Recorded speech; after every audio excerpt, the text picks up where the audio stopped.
Hello, I'm Herbert Washington, Artistic Director of the Phoenix Boys Choir. Welcome to our Voices of Valor Virtual Memorial Day concert. Please join me for a moment of silence in honor of the men and women of the United States who died in the pursuit of freedom and peace.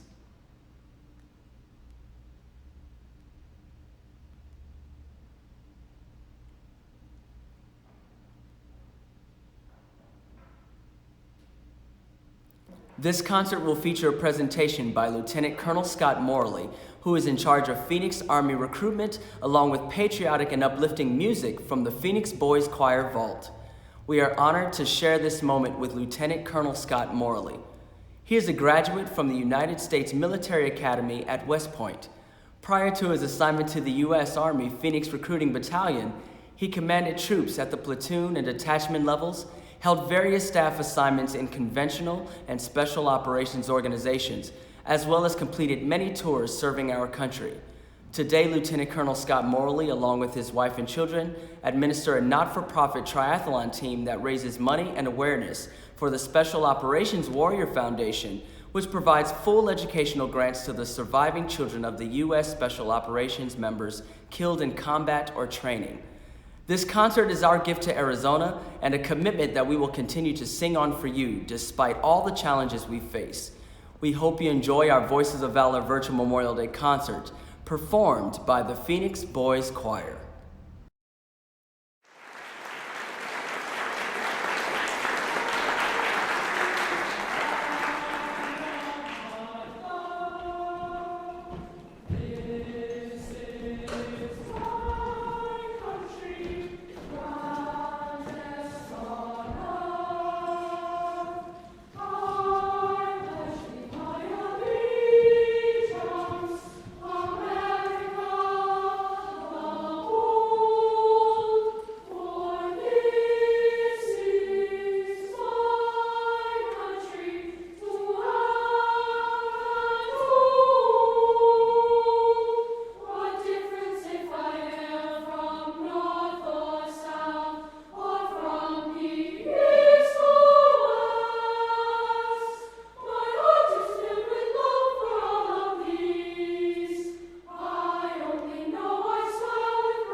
And now, please join us for the Pledge of Allegiance.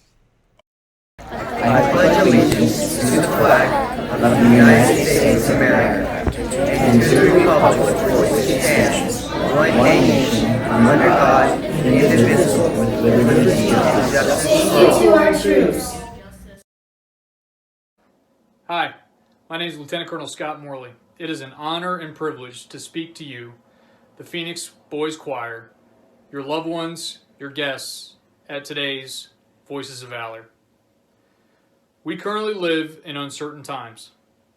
Never have we been faced with such confusion and disruption to our everyday lives. It is something we must all face together and will surely overcome. As a member of the United States Army, we have a tradition of overcoming obstacles and challenges. We do so selflessly in order to defend this great nation and the way of life it has given us. Those who serve thrive on resiliency, both physically and mentally. While it would be easy to let current events affect us all negatively, we all must seek to look beyond despair and know that things will soon return to normalcy. We will hunt for the good. You can all be assured our men and women in uniform will be there spearheading that cause, doing what they do best. It is this kind of personal courage and sense of duty that makes us the force we are today. It's what has always made America the beacon of hope and freedom that it is. The generations of brave and courageous warriors who dedicate themselves to the defense and safety of the United States and its people. We should remember those who came before us, the brave men and women who have served in places such as Gettysburg, San Juan Hill, the trenches of France, the Argonne Forest, the beaches of Normandy, the deserts of Africa, the cane fields of the Philippines, the rice paddies and jungles of Guam, Okinawa, Japan, Korea, and Vietnam, and in places like Panama, Somalia, Haiti, and, most recently, Iraq and Afghanistan. In every single one of those conflicts, our men and women in uniform and our nation figured out a way to overcome extreme obstacles, to persevere and to find a way to achieve the impossible. Our current situation will be no different. No matter where we go and the things we get to see, it's only after being gone that you can truly appreciate everything America is and why we are the greatest nation on this earth. Our public servants, be it our men and women in uniform, our law enforcement professionals and first responders, our doctors, our nurses, and medical professionals, they have all served and sacrificed more than can ever be repaid, and they deserve nothing less than our complete support and heartfelt gratitude. In these uncertain times, I hope we remember those who are part of our history and those who are presently serving to protect our future. Being a soldier is never an easy job, but the soldiers in this generation's all-volunteer army chose to serve a cause greater than themselves. Many made this decision knowing that they may be sent to harm's way. For the better part of almost 2 decades now, they have endured multiple tours, protecting us from danger and giving others the opportunity to live life in security. Over the last 19 years, our Army has proven itself in some of the most difficult environments this nation has ever faced.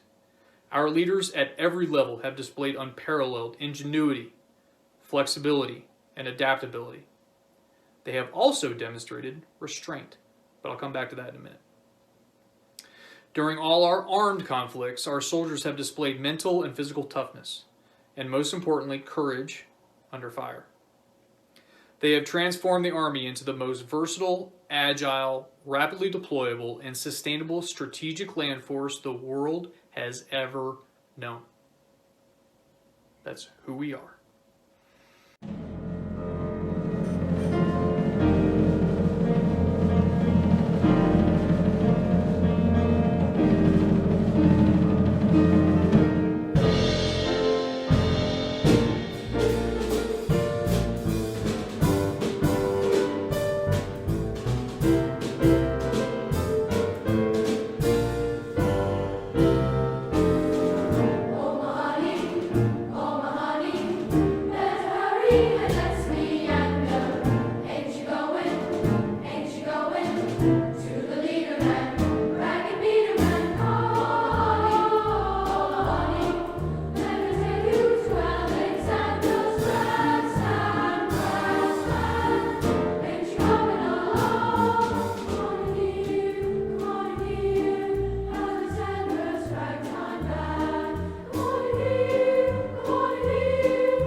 Give my regards to old Broadway and say that I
Now, regarding restraint, the images you almost always see about the Army are the explosions, the gunfire, the wounded warriors. But what you almost never see on the news or in the movies, which is an absolute travesty, are all the good things the Army does around the world each and every day. Whether it is community outreach, medical support in impoverished nations, helping build infrastructure, or simply volunteering, the Army and our soldiers are committed to improving the lives of those around them. Right now, we have medical professionals whom either currently serve or have served, all on the front lines of the COVID-19 outbreak, all serving their communities to help those in desperate need. Even the USS Comfort, the U.S. Navy ship, just pulled into New York City Harbor not long ago to start helping our fellow countrymen and women in New York City with hospital beds and world-class medical care. Those professionals, our professionals, are the ones who have stood up and answered the call when the nation needed them the most. Even those who have long since shed the uniform. Now, I'll give you an example. One of my close personal friends is someone named Dr. Sarah Kirpeck-Jager. Dr. Jager, or Sarah to me, is battling to counter the spread of COVID-19 within the Navajo Nation right now near Tuba City, Arizona. Let me tell you about my friend Sarah. Sarah is a Hall of Fame athlete from her high school in upstate New York. Later, she won 8 varsity letters at the United States Military Academy at West Point as a track and field athlete. She earned a Bronze Star for her leadership during deployment to combat in Iraq. At one point, Sarah even flew from her duty assignment in Hawaii all the way to Washington, D.C. to donate bone marrow to a 6-year-old little girl. Oh, and she's drop-dead gorgeous to boot. Sarah is no longer a member of the United States Army. After her deployment to Iraq, she was accepted into medical school and attended the Uniformed Services University. She graduated at the top of her class. Sarah married a smoke jumper. That's a firefighter who willingly jumps out of a perfectly good airplane and parachutes down into the most dangerous part of a wildfire. The two of them do long-distance triathlons, volunteer in their community, and also raise money for charity. Her husband, Justin, is also drop-dead gorgeous. They're the kind of couple you would love to hate if they weren't such ridiculously good people. Sarah represents the kind of person who wears our nation's uniform. She is a selfless servant who lives the West Point mission to graduate leaders of character. She traded in her camouflage uniform and donned another to continue serving the greater good. Undersupplied and at great risk to her own health, she and her colleagues are working tirelessly this very day to help our Navajo neighbors overcome COVID-19. I am so proud to be part of that Army every day. I am proud I have had the opportunity to serve with these great men and women like Sarah, the next greatest generation. 1% of our nation's men and women are part of that next greatest generation and serve in uniform. These men and women live by a professional ethos that asserts, we will never accept defeat. These service members don't see themselves as being brave or special. They would say they're just doing their jobs. Many of our soldiers have deployed multiple times, and many who were injured during these deployments want to go back, not out of a sense of revenge, but out of a sense of teamwork and duty. They fight for our security in an unsecured world because that's what they promised they would do. My friend Sarah took one oath as a member of the United States Army. She then took another oath, the Hippocratic Oath. She is living that promise this very minute. Our democracy depends on the willingness of its finest men and women to step forward and to serve, to dedicate themselves to a greater cause, the cause of protecting our democracy. For more than 2 centuries, the veterans of our nation have been willing to serve and to sacrifice for a country and a cause that they love more than their own lives. This has not changed. The image of a veteran, however, has changed in the last 19 years. Almost half of those serving the military are between 22 and 30 years old. America now has the largest population of young veterans since the Vietnam War. Many of these veterans are now college students. Many of them have families, wives, husbands, children, and parents who love and care for these brave veterans. I personally know stockbrokers, actors, professional athletes, engineers, television producers, neurosurgeons, who have all made the decision to stop what they were doing and to serve the United States Army.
Most people don't know, but less than 29% of America's youth right now meet the bare minimum standards to serve.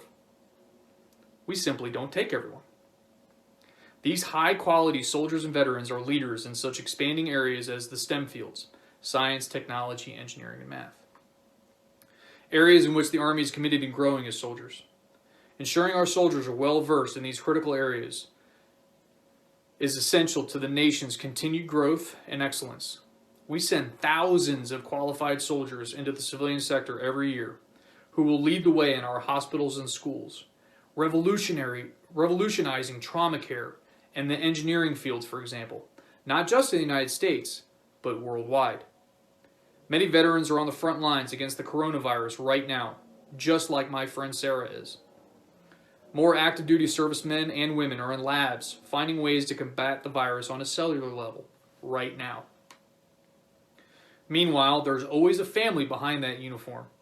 Whether you're a mom, a dad, a sister, a grandpa, a daughter, being an Army family is hard in its own way. It's never easy to send your son or daughter off to basic training, to console your children when your wife or husband is deployed, or to feel the pain of seeing your loved one injured, or even hearing taps as they are put to rest. I'll give you a personal example of what kind of obstacles a military family overcomes and the sacrifices it makes. Now, I currently live in Ahwatukee. The house in which I live is the 19th house I have lived in over the past 20 years. For my wife, this is the 9th home we have lived in over our 11-year marriage. We are really good at moving. We are amazing at moving. Moreover, my wife has waved goodbye to me for a combat deployment to Afghanistan for nearly a year. Plus, months of training exercises, weeks of work-related travel, and even surgery that lasted almost a month. As my girlfriend, she waved goodbye to me before we were married for additional deployment to Iraq. Since we got married, every time I leave, she is there raising our 2 kids, caring for our dogs, paying the bills, taking care of the house, mowing the lawn, mending the fence, planning every birthday, making every trip to the doctor's office, sitting in every parent-teacher conference, all of it. And she does it alone and while working her own job. During my 2013 deployment, she managed her stress by training for a marathon. For 6 months, she ran in 90-plus degree Florida heat and humidity with 2 80-pound labs strapped to her waist with a hands-free leash, while simultaneously pushing 2 toddlers in a side-by-side jogging stroller. When race day came, she ran 26.2 miles so hard, she missed qualifying for Boston by only minutes. I am incredibly proud she picked me. She is but one of hundreds of thousands of military spouses that sacrifice and do, usually quietly and without fanfare, because the person they love took an oath to support and defend the Constitution of the United States against all enemies, foreign and domestic. Even as a Green Beret, I've personally been on the easier side of things. I've been to combat 3 times. I, however, know men and women who are on their 13th, 14th, even 15th deployment now. Each time, those soldiers leave loved ones behind. These families do this every day, and today, as we remember and recognize our veterans and their sacrifices, their valor, we recognize their families who have stood beside our veterans and who have served and sacrificed in their own way. I often get asked, when we think of how much our veterans and their families have done for our nation, how do we honor their sacrifice? How do we celebrate their service? How do we do these things in a meaningful way? How do we make a difference in the lives of the men and women who have made such a difference in our own lives? Just remember, as we go forth today, our soldiers are soldiers for life. They are strong and resilient, creative, and determined. I am confident this generation will join the remarkable generations of men and women who wore this uniform and left an indelible mark on this nation.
So, what can each of us do? This is what I'll tell you. Number one, volunteer. Get out and get involved. Get involved with local chapters of national organizations like Team Red, White, and Blue or Team Rubicon. Give blood. Whatever it is, just get involved. Number two, spread the word. Most people don't know about the high quality of the men and women who currently serve. This is not the 1981 Army you saw in stripes.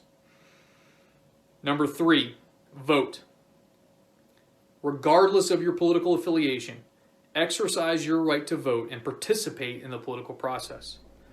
For over 200 years, hundreds of thousands of men and women have died to defend your right to stand up and be counted. Do not waste that sacrifice. As we continue to face the current threat that affects our daily routines, our soldiers are out there, continuing to serve their communities and helping assist them through this challenging time. Meanwhile, we have some great young men and women counting on us to come through not only for them, but also for their families. Let's not let them down. Let your words bring forth action. Think of their service and their sacrifice. Don't just say thank you to a veteran or to a public servant. Show it. As United States Army soldiers, we are here to support this nation. Inspire, lead the way, and let this nation know that better times are indeed ahead. This is the greatest nation in the world. And this too, we will overcome. I thank you for your time. It's a pleasure speaking with you.